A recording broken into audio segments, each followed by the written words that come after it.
Sant Jordi va matar el drac a Montblanc. Som a Montblanc. En aquest petit poble fa moltíssims anys Sant Jordi hi va matar el drac. I ara, des de fa 38 anys, aquí se celebra una fira medieval enorme amb un plat fort, la llegenda de Sant Jordi. Pensa que és un espectacle a l'aire lliure imponent, on participen més de 350 actors dalt de l'escenari i tots amateurs. Només començar el primer toc de tambor que sentim a la setmana medieval se'ns posa la pell de gallina. Ho espereu tot l'any? Ho esperem tot l'any, sí. És com la nostra festa major. Per vosaltres, què suposa aquesta setmana medieval, aquesta festa d'aquí de Montblanc? Doncs un somni que tinc des de petita per mi i veure cada any Princesa, Sant Jordi, tot el col·lectiu medieval, doncs, ostres, t'omple i per fi tenir aquest honor de ser la princesa encara més. Però abans de tot, el primer a arribar és el drac.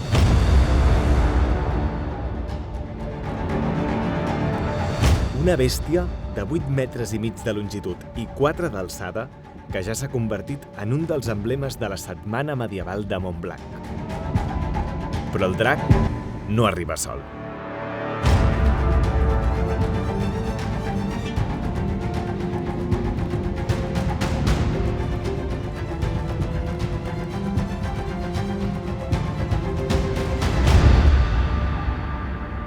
El drac ja ha arribat. Jo no sé com dormirà la gent de Montblanc, però jo, pel que pugui ser, me'n vaig ben lluny i demà ja tornaré.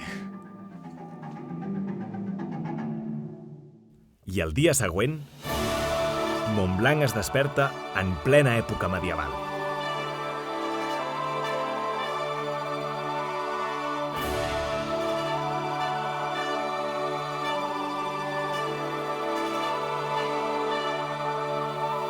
Evidentment, Sant Jordi i la princesa són els protagonistes d'aquesta festa. Però posar-te en la seva pell no és gens fàcil. S'han de complir uns requisits i passar unes proves. Tinc entès que vosaltres us seleccioneu per una espècie de votació. Com és el procés per decidir qui són el Sant Jordi i la princesa de cada edició? Bé, doncs les princeses són les noies de 18 anys que són de Montblanc i el Sant Jordi és dels de 21 i al final t'has de preparar un monòleg i arribes al dia de la gala, et fan unes preguntes per veure com vas amb aquesta cultura general i després fas el monòleg. I llavors la gent, segons si li has agradat més o menys, et voten. Per tant, entenc que us ho jugueu tot a una carta, diguéssim. Totalment. Tens un dia, amb un any, és únic i puja a l'escenari, tens tot el procés al cap com ho has de fer, com vols fer-ho i després baixes i dius ha passat tot tan ràpid i he fet al revés del que volia fer. Però bueno, es tracta de fer-ho com tu creus, al màxim de bé possible i, com diu ella, la gent acaba votant a qui més li agrada i a qui més creu que pot representar els respectius papers. Ser Sant Jordi o la princesa està bé, però les millors són les reines destronades. O almenys, això és el que diuen elles. Aquí hi ha els més bons, els autèntics. Mira, en aquest moment aquí hi ha 7 reines destronades. Què vols dir? Que totes hem sigut reines. És la millor realesa, la millor monarquia, perquè un any ets reina i l'endemà, senyal que no ho has fet bé, un altre. És a dir, tu ets rei durant una setmana i després... Exacte, jo vaig ser la 4ª reina. Però aquí hi ha de totes les èpoques. Nenes, reines! Quin any vau ser reines? Jo l'any 18. Va ser la reina? Jo vaig ser l'any 18, sí. Dona, aquí hi ha 6 reines. 6 reines estem aquí. Hem anat a parar el fang. A mi m'han explicat que Sant Jordi i la princesa els escullen amb una votació que es fa com una espècie de càsting, però el rei i la reina no.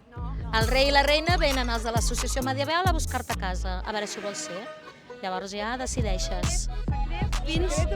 Secret, no ho sap ningú. Ningú. Es diu qui és el rei i la reina al sopar de la princesa, però no ho sap ningú. I no ho pots dir a ningú, és un secret. O sigui, jo no sabia que ella seria el rei, ell no sabia que ella seria la reina. No ho sap ningú. Vosaltres que heu estat reines, què diríeu que té la llegenda? Què la fa especial? Que tothom és gent del poble, que un dia així fan d'actors. I que ho fan molt bé, i que ningú es pot creure que siguin aficionats o voluntaris. Escolteu-me, vosaltres què creieu que fa única aquesta festa, aquesta setmana medieval? La gent. Si no fos per la gent no seria el mateix. És únic.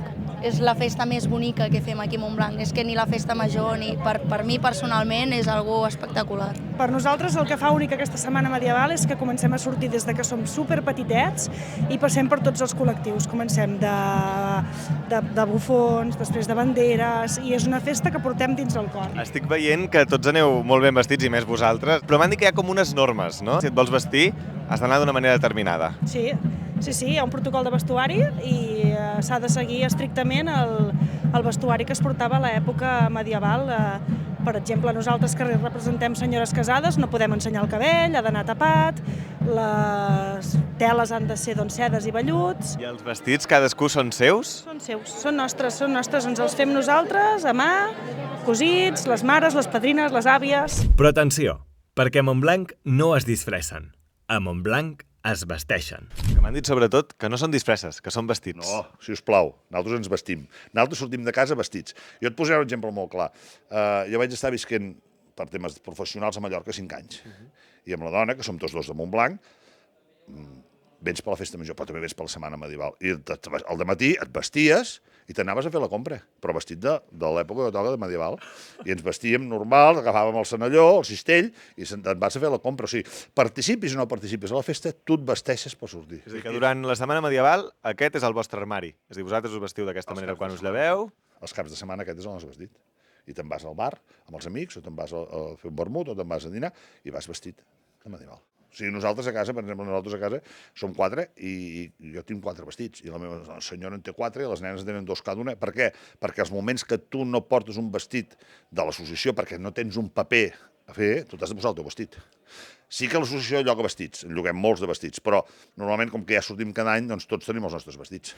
Aquí tenim 17 senyores, des del 12 de setembre, l'11 de setembre s'acaba la festa major de Montblanc, des del 12 de setembre fins a finals de març, principis d'abril, de 2 a 3 dies cada setmana, de 2 a 3 hores, treballant per l'associació. Totes les banderes que veieu a les torres, totes les banderes que veieu al campament, tots els vestits que veureu avui a la llegenda, tots els vestits que veieu al campament, doncs aquestes senyores se dediquen voluntàriament a fer tot això.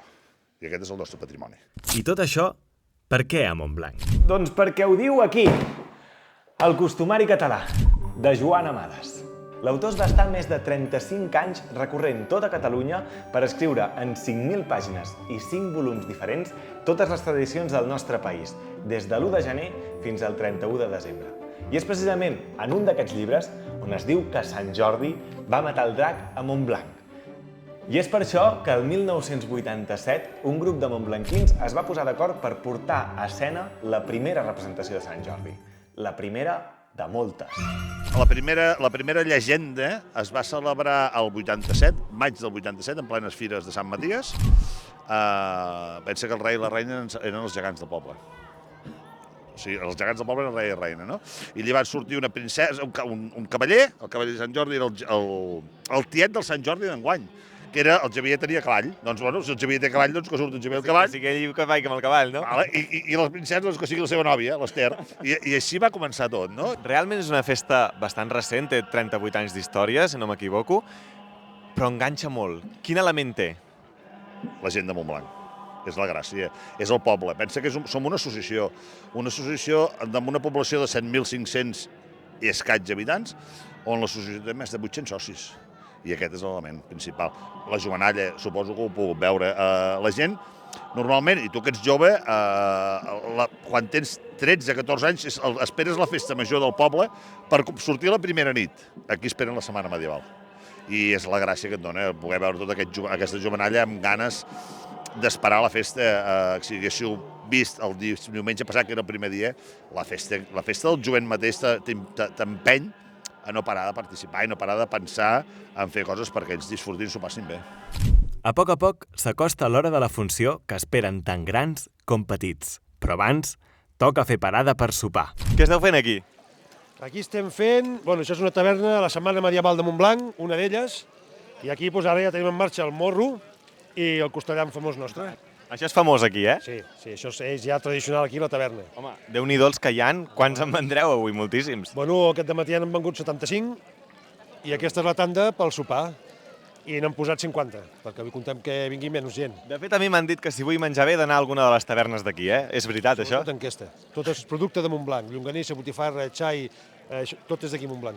I pensa, mira, el morro portem ja un parell d'hores fent-lo i la costella triga sobre les 4 hores. Entre 4 i 4 hores i mitja en fer-se.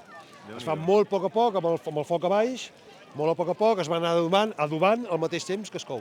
I amb la panxa plena, tothom es comença a preparar per la funció d'aquesta nit. Tu has de pensar que nosaltres som gent de carrer que no, en el meu cas no m'he posat mai al damunt d'un escenari, per tant no tinc ni idea, llavors has de començar a aprendre del guió, també t'ensenyen a interactuar una miqueta i arribem després de diferents assajos, bastants assajos, doncs el dia d'avui a intentar fer-ho el millor possible. I això de posar-te sobre d'un escenari sense haver-ho fet mai?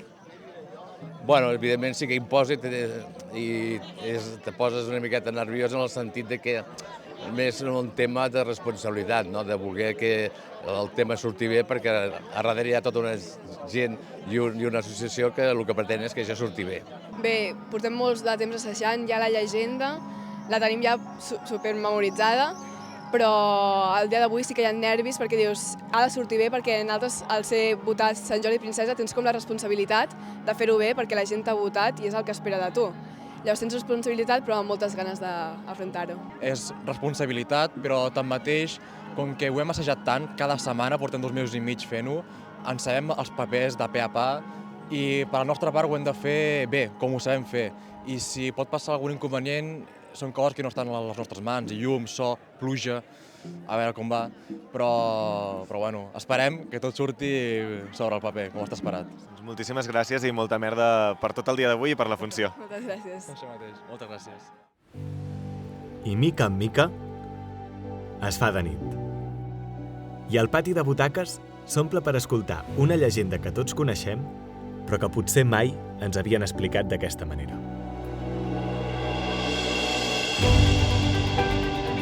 Una llegenda d'un cavaller, d'una princesa i d'un drac.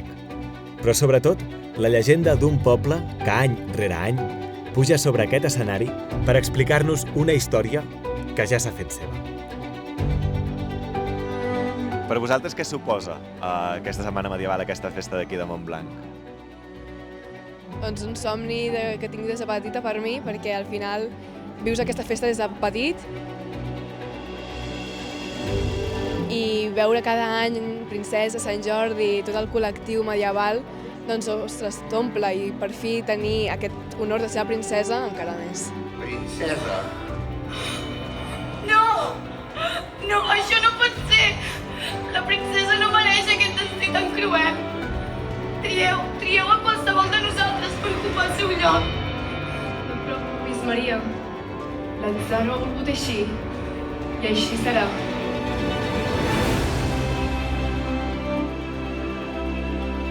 La idea que tenia de lo que representaria això per mi, a lo que està sent i a lo que segurament esdevindrà, no arriba ni a la sola de la sabata. És algo que és molt més del que sembla.